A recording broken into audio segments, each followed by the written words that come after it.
తాగుడే తాగుడు, వీళ్ళంతా ఎంజాయ్ ఇంకా ఎంజాయ్ పండగ అంటారు ఇక్కడ. ప్రతిసారి ఈ పార్కింగ్ లో నుంచి కార్ బయటికి తీయాలంటే ఒక పెద్ద టాస్క్. ఫ్లైట్ డిలే అయింది, అవి 4 గంటల సేపు అంట. ఇది దరిద్రం అంటే అసలు. Mahesh Babu మాలూమ్ APCO? Mahesh Babu మాలూమ్. So free room అనమాట మనకి. రే మామ ఇట్రారా అనుకుంటా అమ్మో. సో ఇప్పుడైతే నేను నడుచుకుంటూ కలంగట్ బీచ్ దగ్గరకు వచ్చేసిన. నేను చూసిన గోవాకి అసలు చాలా అంటే చాలా తేడా ఉంది. Hi friends, welcome to my channel. This is బయస్ Sunny Yadav and good morning from Hyderabad. So ఇప్పుడైతే నేను హైదరాబాద్ టు గోవా వెళ్తున్నా. ఒక బిజినెస్ వర్క్ మీద అనమాట. ఒక మీటింగ్ ఉంది అక్కడైతే. అండ్ బిజినెస్ వర్క్ అని చెప్పొచ్చు. అండ్ అంతే, ఇంకా జస్ట్ నార్మల్గా కూడా ఒకరోజు ఎక్స్ట్రా ఉండని మనం కూడా చూసి రావచ్చు. ఇది కానీ ఓకే అయిపోయింది అనుకోండి, మన వరల్డ్ రైడ్లోకి కొంచెం స్పాన్సర్షిప్ వచ్చే ఛాన్సెస్ ఉన్నాయి అనమాట. ఎందుకు చెప్పండి, ఛాన్స్ వచ్చినప్పుడు వదులుకోవడం. సో అందుకని చెప్పేసి నేను కూడా ఓకే అని చెప్పేసిన. సో ఇప్పుడైతే మనం హైదరాబాద్ టు గోవా ఫ్లైట్లో వెళ్తున్నాం. సో ఇంకేం లేట్ చేయకుండా ఈరోజు మన బ్లాగ్ని స్టార్ట్ చేసేద్దాం. రైట్. సో కింద కార్ కూడా పార్కింగ్లోనే ఉంది. ఎట్లాగో నేను మళ్ళీ ఒక 2 డేస్లో 3 డేస్లో రిటర్న్ అయిపోతా కాబట్టి అంతే, 2.5 డేస్ అంతకన్నా ఎక్కువ ఉండను. సో కాబట్టి నేను ఏమనుకుంటున్నానంటే కార్ తీసుకొని వెళ్ళి కార్ అక్కడే పెట్టేస్తే అయిపోతుంది ఎయిర్పోర్ట్లో. నేను గూగుల్లో చూసినా, నాకు పార్కింగ్ ఛార్జెస్ ఎంత ఉంటే తెలియదు. పర్ డే 500 రూపీస్ అని చెప్పేసి అయితే ఇంటర్నెట్లో కనిపించింది. పర్ హవర్ 100, ఇంకా అంతే. పర్ డే అయితే 500 అని ఉంది. సో లగేజ్ లోపల పెట్టేసి వెళ్ళిపోదాం.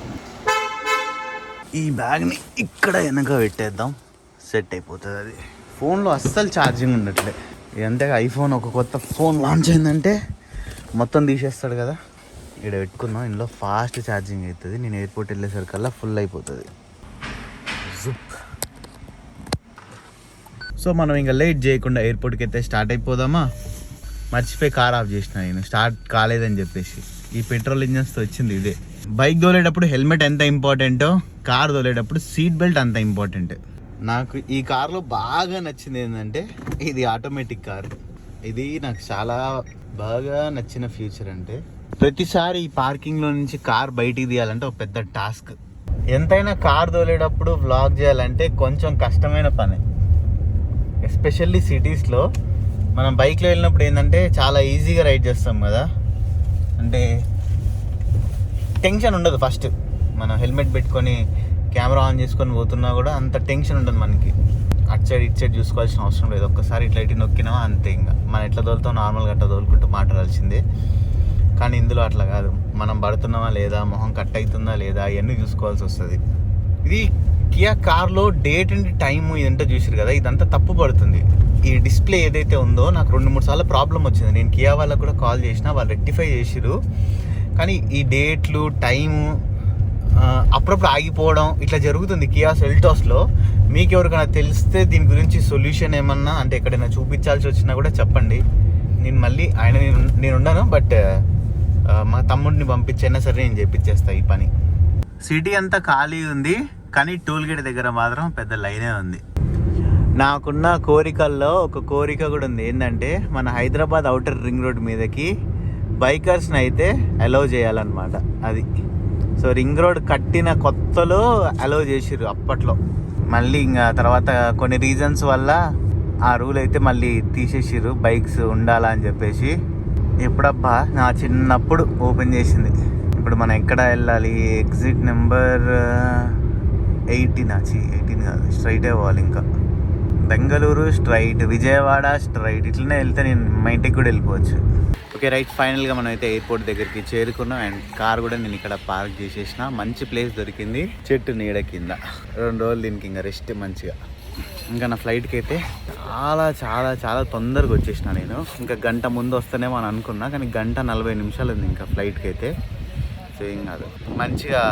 అసలు ఎక్స్పెక్ట్ చేయలేదు ఇంత తక్కువ ట్రాఫిక్ ఉంటుందని. ఈరోజు నేనే షాక్ అయిపోయినా, ఏందబ్బా ఇది హైదరాబాదా కాదా అని. ఎయిర్పోర్ట్ దగ్గర మాత్రం అంతా బిజీగానే ఉంది. సో ఇప్పుడు పైకి ఎక్కాలి మనం డిపార్చర్స్కి. కింద అరైవల్స్ కదా, పైన డిపార్చర్స్. ఇప్పుడే సెక్యూరిటీ చెకప్ కూడా కంప్లీట్ చేసుకున్నా. ఇది లాస్ట్ గేట్ అనమాట. ఈ గేట్ దగ్గర ఏంటంటే సెక్యూరిటీ చెకప్ చాలా తొందరగా అయిపోతుంది, కానీ ఈసారి అయితే మాత్రం చాలా టైం పట్టింది. నేను ఎప్పుడు ఈ గేట్ దగ్గర ఇంతమంది జనాల్ని ఈ మన హైదరాబాద్ ఎయిర్పోర్ట్లో ఎప్పుడు చూడలే నేను.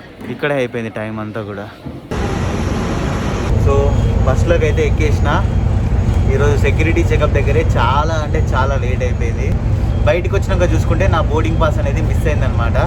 మళ్ళీ వెళ్ళి నేను మళ్ళీ ఒక బోర్డింగ్ పాస్ తీసుకొని వచ్చేసరికి ఒక అర్ధ గంట సేపు అయితే వేస్ట్ అయిపోయింది.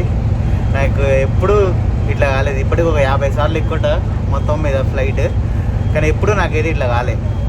బస్సు నిండితే ఇంకైతే వెళ్ళిపోవడమే.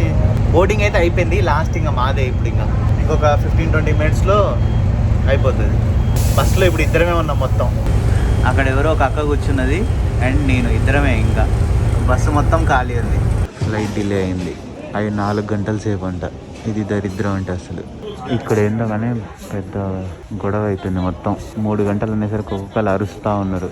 ఈరోజు మళ్ళీ రెండోసారి సెక్యూరిటీ చెకప్ దగ్గరికి అయితే వచ్చిన. మళ్ళీ లోపల నుంచి బయటికి పంపించారు. మళ్ళీ కొత్త బోర్డింగ్ పాస్ అయితే ఇచ్చి లోపలికి అయితే పంపించారు అనమాట.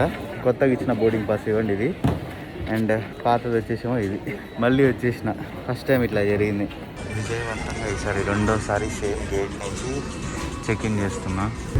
ఫ్లైట్లో వాష్రూమ్స్ ఉంటాయి కదా, వాటికి ఇప్పుడు వాటర్ ఫిల్ చేస్తున్నారు. సో ఇది ఒక ట్యాంక్ వచ్చింది చూడండి. ఈ పైప్లో నుంచి పైకి వాటర్ ఎక్కిస్తున్నారు. ఇప్పటిదాకా నీళ్ళు ఎక్కిస్తున్నారు అనుకున్నా, కానీ నీళ్ళు ఎక్కియట్లేదు. ఇది సెప్టిక్ ట్యాంకర్. ఏరోప్లేన్ ఎయిర్పోర్ట్ యొక్క సెప్టిక్ ట్యాంక్ ఇది. ఎంత పాష్ ఉందో చూడండి. మనం ఎక్కడిపోయే ఇంటర్నేషనల్ ఫ్లైట్ అయితే ఇది. ఇది ఎక్కడానికి 3 గంటల సేపు ఇంతసేపు ఏం చేయించారు. ఓకే, లోపలికి వచ్చి అయితే కూర్చున్నా. నాది వచ్చేసి విండో సీట్ అనమాట. అబ్బా పిచ్చి లేచిన పోండి. ఫుడ్ లేదు, ఏం లేదు. మార్నింగ్ నుంచి 3 గంటలు డిలే. 4 అని చెప్పాను కదా, 4 అని చెప్పారు, కానీ 3 గంటలకే తీసుకొని అయితే వచ్చారు. పిచ్చి లేపించారు పోండి అసలుకి.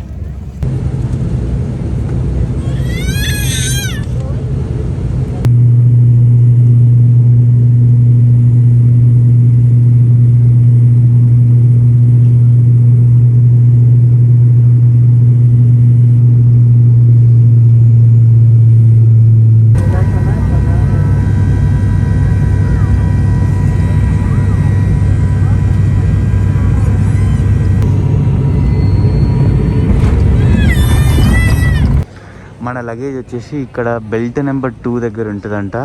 సో ఇంకా రాలేదు, వెయిట్ చేస్తున్నాం. ఇది ఒక 15 నిమిషాలు పడుతుంది. ఈరోజు అంతా లేట్ మొత్తం లేటే. సో లగేజ్ అయితే తీసుకొని, అండ్ లగేజ్ తీసుకున్న తర్వాత మళ్ళీ నేను క్యాబ్ తీసుకొని అయితే వెళ్ళిపోతా. అండ్ ఇక్కడ గోవా ఎయిర్పోర్ట్ వచ్చేసి ఇది డిఫెన్స్ ఎయిర్పోర్ట్ అనమాట. కొత్త ఎయిర్పోర్ట్ అయితే కడుతున్నారని చెప్పారు గోవాలో. నాకు అంత ఐడియా లేదు దీని గురించి ఏందనేది, బట్ కొంచెం తెలుసు అంతే. మీకు ఏమైనా తెలిస్తే మీరు కింద కామెంట్స్లో చెప్పండి. ఇన్ఫర్మేషన్ని మీరు కూడా షేర్ చేయండి. లగేజ్ అయితే ఇచ్చేసిన. 1250 రూపాయలు అయితే తీసుకుంటున్నాడు ఇప్పుడు నా దగ్గర, కలంగుట్ బీచ్ దగ్గరికి. అండ్ గోవా ఎయిర్పోర్ట్ అయితే ఇదే. బయట సైడ్ని చూడండి ఎట్లుందో చూడడానికి. Welcome to GA Goa. So అక్కడ చూడండి బోర్డు కనిపిస్తుందా మీకు, వెల్కమ్ టు గోవా. नाम क्या है भाई? हाँ महेश बाबू. और सिर्फ महेश बाबू मालूम आपको? महेश बाबू मालूम? Cinema hero, Telugu hero. Telugu movies देखते?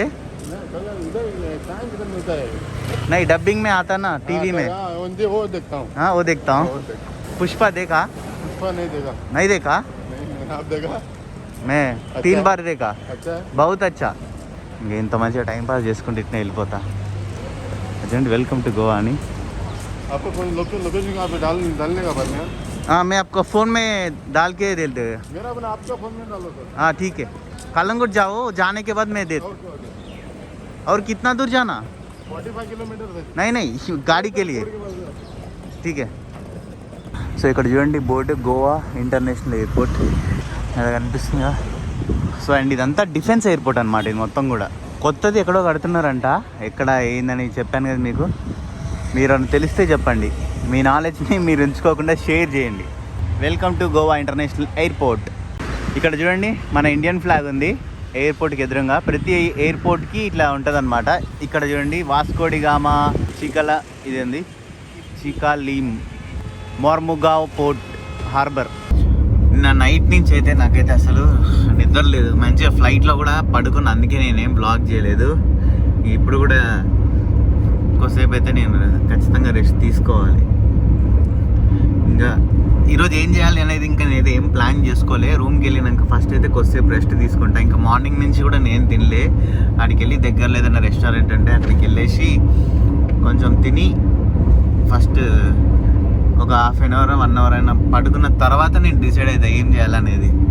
ఇక్కడ మంచి 4 లేన్ రోడ్డు ఉంది. ఈ రోడ్లో నేను వచ్చినా రాలేదా నాకైతే గుర్తులేదు. మన ఓల్డ్ సబ్స్క్రైబర్స్ ఎవరు అంటే మీరే చెప్పాలి నాకు, నేను ఈ రోడ్లో వచ్చినా రాలేదనేది. నాకు ఎందుకు అంత కొత్తగా ఉంది. మళ్ళీ నేను చాలా రోజుల తర్వాత వచ్చినా కదా, వెరైటీగా అనిపిస్తున్నది నాకు మొత్తం గోవా. మంచి సూపర్ 4 లేన్ రోడ్ అవుతుంది. ఆహా, ఈ రోడ్డు మీద కానీ మన టైగర్ ఉండుంటే సో ఈయన వెళ్ళిపోయేటోళ్ళం. అంత సూపర్ ఉంది రోడ్డు. ఇది డెవలప్ చేస్తున్నారు, ఇంకా డెవలప్ అవుతుంది Goa. Every year by year develop అయితేనే ఉంది ఇది. అండ్ అయితే నేను రాగానే కిందే రెస్టారెంట్ ఉంది. ఈ రెస్టారెంట్లోనే ఒక సూప్ అండ్ అంతే ఒక చికెన్ బిర్యానీ అయితే ఆర్డర్ చేసిన. సో ఈరోజుకైతే ఇదే నా లంచ్ అండ్ సాయంత్రం స్నాక్స్ అనుకోండి. అన్నీ ఇంకా మార్నింగ్ బ్రేక్ఫాస్ట్ అన్నీ ఇదే ఇక. అండ్ తిని రూమ్కి వచ్చిన తర్వాత నేను ఒక గంట సేపు అట్లా పడుకుందాం అనుకున్నా. కరెక్ట్గా నేను 5:30, 6 ఆ టైంలో తిన్నాను అనుకోండి. 6కి తిని లేచి చూసేకి టైం అయితే 9 అయిపోయింది. సో 9కి కూడా నాకైతే ఫోన్ వచ్చిందనమాట. ఫోన్ రావడం వల్ల నేనైతే లేచిన 3 అవర్స్ పడుకున్నాను. నాకు అసలుకి కొంచెం అంటే కొంచెం కూడా సోయలేదు, అట్లా పడుకున్నా. సో రూమ్ అయితే నేను ఇప్పుడు చూపాను మీకు, రేపటి బ్లాగ్లో చూపిస్తా. రూమ్ వ్యూ అంతా కూడా బాగుంది, చాలా బాగుంది. సో మీరు ఒకవేళ 1 మంత్ అడ్వాన్స్ ముందే బుక్ చేసుకుంటే మంచి ప్రైస్కే వస్తుందేమో. ఇప్పుడు నేను ఉంటున్నది అయితే ఎంతో తెలియదు నాకు, నేను ఒకసారి కింద అడిగి చెప్తా. ఎందుకంటే నాకు ఇది వాళ్ళే బుక్ చేసి ఇచ్చారు. సో ఫ్రీ రూమ్ అనమాట మనకి. అండ్ అంతే ఇప్పుడు బయటికి వెళ్ళి ఇక్కడ ఒక 1/2 కిలోమీటర్ 1 కిలోమీటర్ దూరంలో ఒక ఫేమస్ ఏరియా ఉందన్నమాట. ఇందాక తినేటప్పుడే నేను అడిగినా. సో అక్కడికి వెళ్ళి మనం అసలు ఏముందో ఏందనేది చూద్దాం. సో ఇంకా బయటికి అయితే వెళ్ళిపోయి ఎంతో అంత కొంచెం ఈ రోజుకి కుదిరినంత ఎక్స్ప్లోర్ అయితే చేసేద్దాం. ఏంటి ఇది అసలు గోవానా కాదా నాకేం అర్థం కావట్లేదు. నేను ఒక బైక్ అయితే రెంట్కి తీసుకొని వచ్చేసిన. మా దారి మొత్తం అంతా ఫుల్ జనాలు. మీకు బయటికి వెళ్ళినాక చూపిస్తా. అసలుకి నాకు తెలిసి ఆ వచ్చే పాటలకే నాకు కాపీరైట్ స్ట్రైక్ వచ్చేటట్టుంది. చూద్దాం, ఒకవేళ సౌండ్స్ మరి ఎక్కువ వచ్చినాయి అనుకోండి మ్యూజిక్ షాట్లా కన్వర్ట్ చేస్తా. ఎంతమంది జనాలు అనుకుంటున్నారు. ఎక్కడ విన్నా కూడా మొత్తం మన తెలుగులో వాయిసే వినిపిస్తుంది నాకైతే.